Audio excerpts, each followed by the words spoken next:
Hello and welcome to Our Mountains, a new TV show celebrating East Kentucky culture.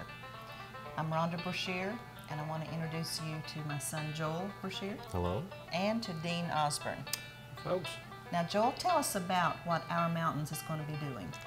Well, Our Mountains is a very special project. It's not just a television show, it's a multimedia experience. We're going to have online presence with our Facebook and YouTube pages. We're going to be out in the communities at festivals and live events. But it boils down to this. Appalachia and East Kentucky is one of the most special places on the planet.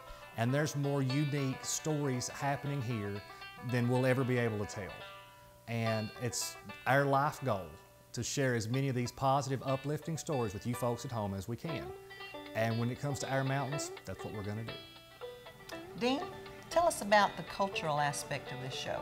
You know, the culture of the mountains is really interesting because the people who settled this area brought their heritage and music with them, and they mixed with the Native Americans that were here and the culture that they had for many thousand years.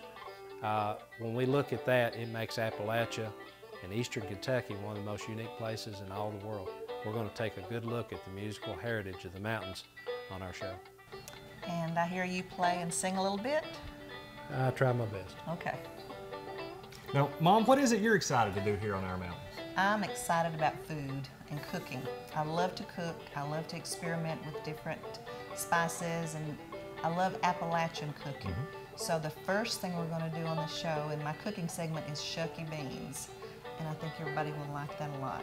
Now, I've been having your cooking my whole life. I know how good it is, but tell the folks at home too, you also sing and play. I try. Okay, okay. Now, you love to make movies. You've made movies about coal miners, you've made movies about zombies. Folks, I'm just a great filmmaker. Let's just come out and say it, okay? I'm just kidding. Enough of this talking about the show. Let's get to the show, okay? Well, folks, Mom's right. I have been making movies for several years now. But it all boils down to this. I love telling stories and sharing them with other people. One story I heard growing up was that of Mary Breckinridge. 75 years ago, she started what would become Frontier Nursing University. And the ladies that work there invited me up to share some of the things that they've been working on and where they're headed for the next 75 years. When I graduated from the midwifery school, I thought, she gave me my diploma and she said, "Go forth, my child, and take care of mothers and babies." And I went out of there thinking, well, I can do anything Mary Breckinridge said I could.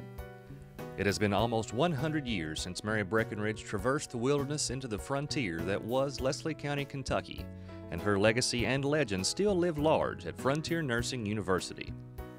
She was a gentle soul. And she was brilliant, way before her time. And she was very discerning. I just never knew anyone else quite like her.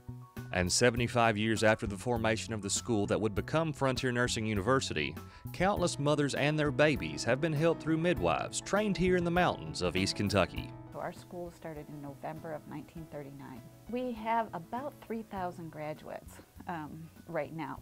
Now that is going to accelerate quite tremendously because in the first 50 years we would have 12 students a year. Once we started doing distance education, we had 300 to 400 students, new students a year. Now we have over 1,500 students. We have students in every state in the U.S. and in 7 foreign countries right now. And we graduated over 500 students during 2013. So you can see that our number of graduates are going to increase exponentially over the next few years. This growth at Frontier is due largely to the school's adoption of the distance learning program that allows students from across the street or across the world access to this special brand of education. Today it's very high-tech because we are able to talk to our students face-to-face online. There's a lot more interaction, and I think the education has improved because of our ability to interact with our students on a regular basis and for them to interact with each other. As you can imagine, students from Maine and California and Alaska, they all have different perspectives on healthcare, and so getting them to share improves learning and improves our perspective of the whole world. And while students do get to stay at home for the majority of their time at Frontier, a few trips to Hayden are part of the curriculum. every single student who comes through our school has to come here and spend a few days with us getting imbued with the mission and the history.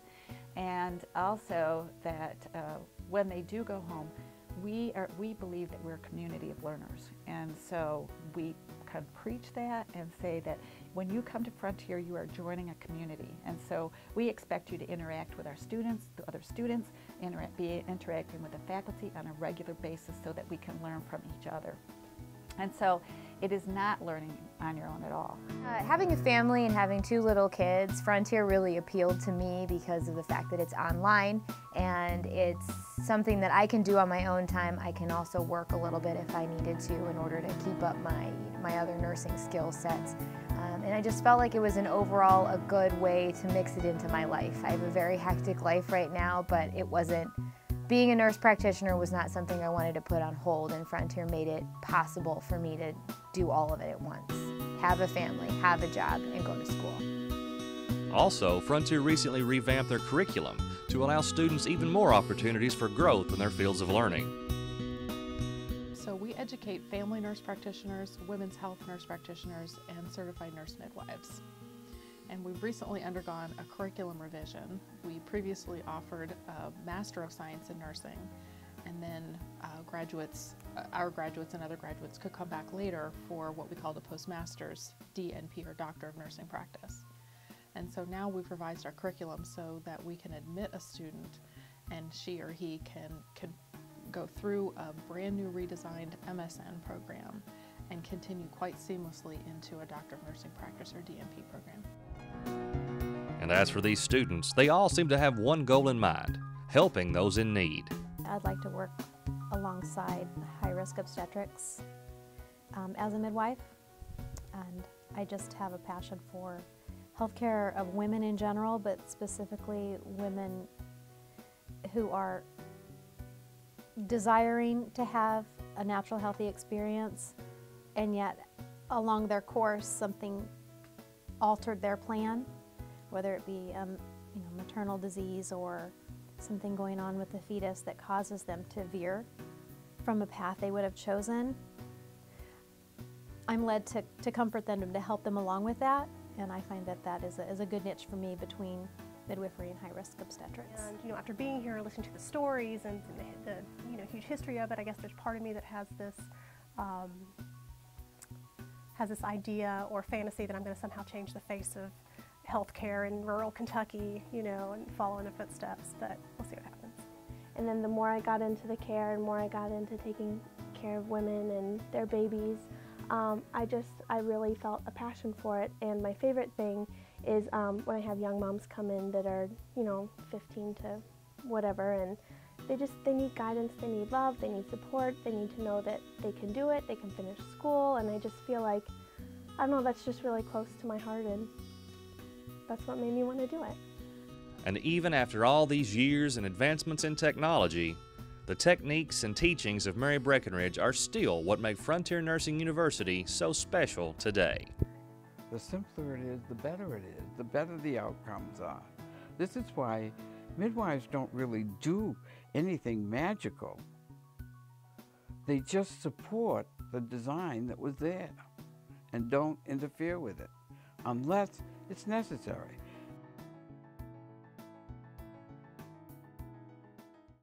Thanks for that great story on Frontier, Joel.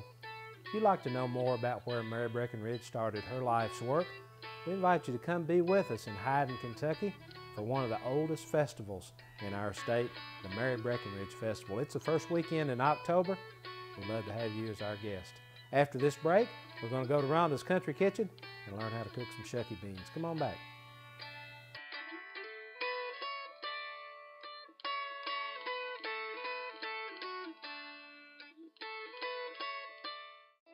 Hey folks, Our Mountains is always looking for interesting stories and talented musicians from our region to showcase. If you'd like to be part of Our Mountains, or if you just want to let us know what you think of the show, give us a call at 606-521-6493.